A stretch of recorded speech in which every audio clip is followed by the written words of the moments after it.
formal these days. So we wait. And as we wait, I wonder if there are other parents out there, maybe across town, or on the other side of the country, or around the world, all of us lying on the ground, dutifully waiting for the almighty clock to set us free as our children go about their days. I'm sure there are. I wish I had snuck my phone in with me, so I could scroll through entries on my Facebook group for mothers.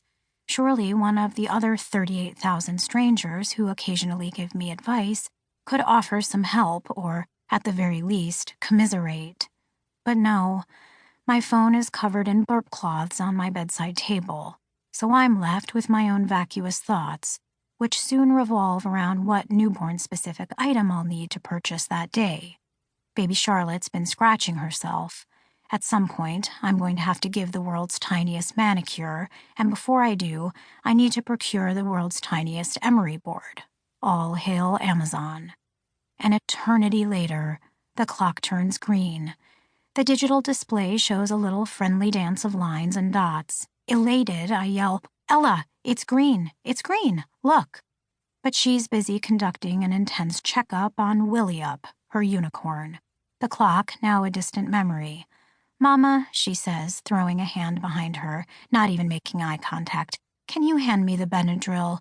Willie-Up's fever is 20/20/18.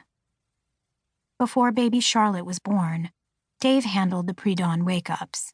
He'd take Ella downstairs and, after numerous books and magnetile castles and checkups, guiltlessly plop her in front of a few minutes of Mr. Rogers' Neighborhood, or let her swipe through some of the 30,000 photos on his phone, the vast majority of her. It wasn't like he spent the entire morning with her parked in front of a screen, but it was inevitable that when I waddled in, instead of coming upon them molding clay figurines or mixing the dough for a skillet cornbread or doing some other wholesome father-daughter bonding activity that could have been lifted from Laura Ingalls Wilder's childhood, I'd find Ella gaping at the television and him scrolling through his phone, or he'd be gaping at Mr. Rogers and she'd be scrolling. Either combination, I hated. "We just read Naked Mole Rat Gets Dressed 50 times, Dave would protest as Fred Rogers buttoned up his cardigan and got out his guitar. He was a minister. He sings songs, lighten up. It was in these moments that I started to mull the question of just how technology should be integrated into our child's life, where it could help, where it could hurt. And it was a question I was forced to confront every single day, from the moment I woke up to the moment I went to sleep. While I did my best to exist as far on the other side of the tech spectrum as possible, next to the abacus and the loom, I happened to be married to Dave, tech's greatest apologist, and our clashing worldviews came head-to-head the minute Ella arrived. A little background on the two of us. Dave and I met the last week of college where he majored in psychology.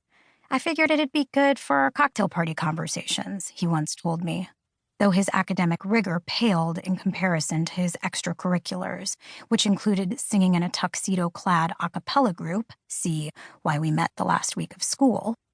A few months after graduation, he quit his stable job at a huge company and decided to join a startup that sold men's pants exclusively online. It was the early days of e-commerce. For 2 years, as the company honed its strategy and fashion sense, he'd come home with rejects, proudly and unironically wearing wide whale pink corduroy pants with a fly that started at his knee, or blindingly yellow chinos with one leg shorter than the other. He often looked like an actual clown. But he believed in the power of the internet to disrupt retail, and years later, the company was acquired by a huge retailer. It kickstarted his love of Silicon Valley, cementing his certainty that tech could make all our lives better.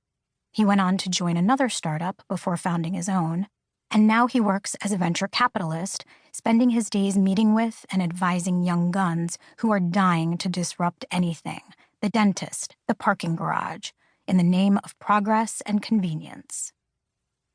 His day begins tethered to the cloud, as his Apple Watch logs data on how he slept and spits it back to him in the form of charts and graphs. He'll